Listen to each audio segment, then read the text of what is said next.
for People Brooks, and I'm the British Tech Guru. This is the Easy 3 K9 printer. Pretty good. I felt a little bit uneasy because this is a little bit on the slack side, a little bit movable, but it did a quite nice print. Now the problem is, you see, this is the filament, and it's supposed to loop on there. But yes, that doesn't really work too well.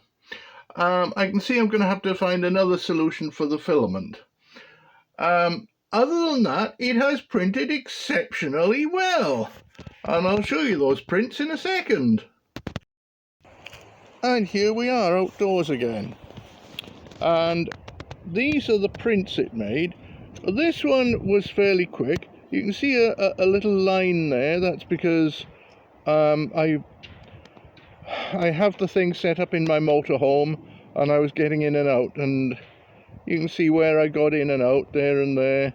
There's a little imperfection in the print, so clearly it's not vibration stable, but it's still a darn good little printer. This I printed and I got in and out several times, and it is pretty good. I like it. This took about 6 hours to print, maybe 6 hours.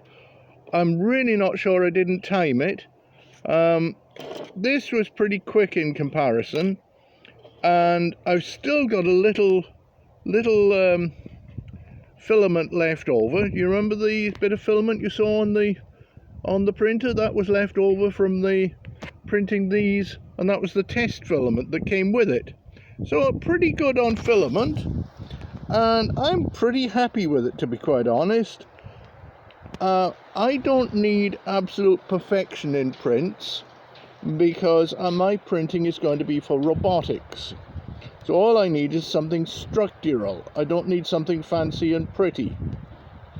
Now, people have been saying online that PLA is just not very good stuff.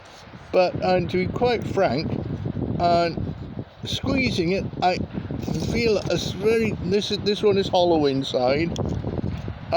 Squeezing it, I can feel a very slight give, but nothing to worry about. And if I was building robotic structures, then I would be very happy using this. Unfortunately, I bought some black filament because I suspected that the filament supplied with it would not last too long. So all I need to do now is find something that works under Linux that will help me design the shapes I need. Anyway, so I can say it's for $80, that's a pretty damn good printer.